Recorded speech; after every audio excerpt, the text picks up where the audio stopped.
মুজিব আমলের পরে সর্বশেষ 16 বছর শেখ হাসিনার যে নির্মম শাসন, ভয়ঙ্কর শাসন, অহংকারী শাসন, দম্ভের শাসন, সেই শাসনকে এই দেশের মানুষ চূর্ণ বিচ্ছিন্ন করে দিয়েছে। দেশনেত্রী বেগম জিয়াকে তারা হত্যা করতে চেয়েছে।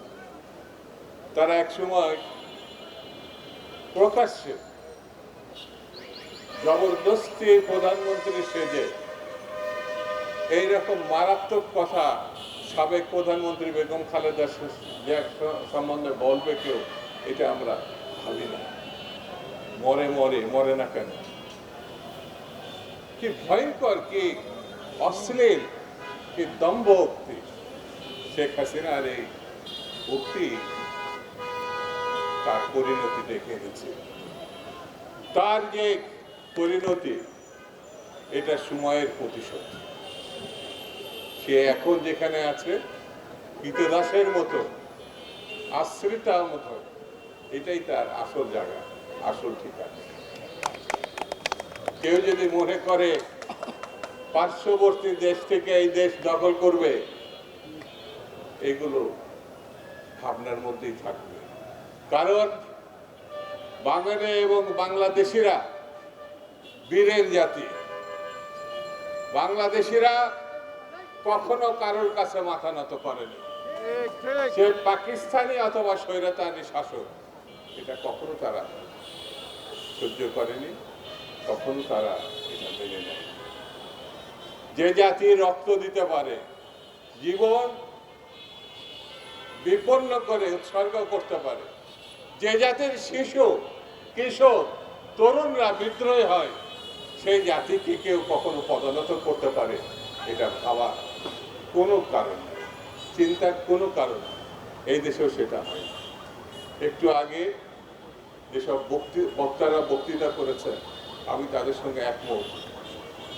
সেটি হচ্ছে বাংলাদেশের সহসা একটি নির্বাচন হতে হবে, যে নির্বাচনের মধ্য দিয়ে নির্বাচিত পার্লামেন্ট হতে হবে, যে পার্লামেন্টের মধ্য দিয়ে একটি সরকার তৈরি হতে হবে।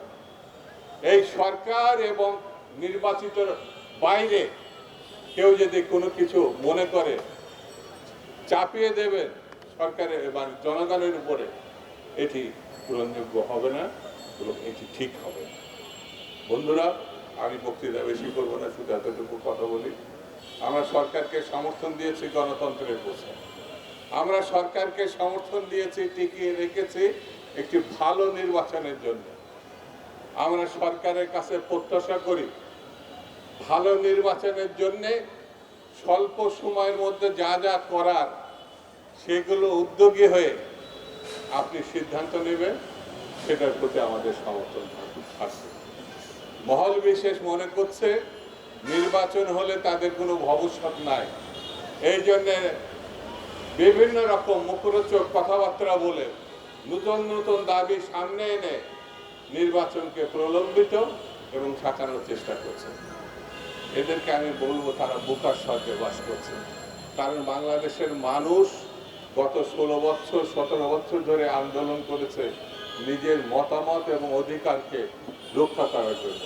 সেই মতামত এবং অধিকার রক্ষা করার একমাত্র পথ হচ্ছে গণতন্ত্রের মধ্য দিয়ে পছন্দের প্রার্থী, পছন্দের দল, পছন্দের মার্কাকে ভোট দেওয়া।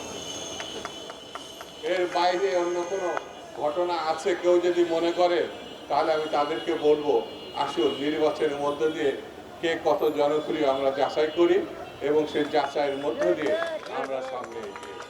আমরা মনে করি আগামী দিন জাতীয়তাবাদীদের দিন।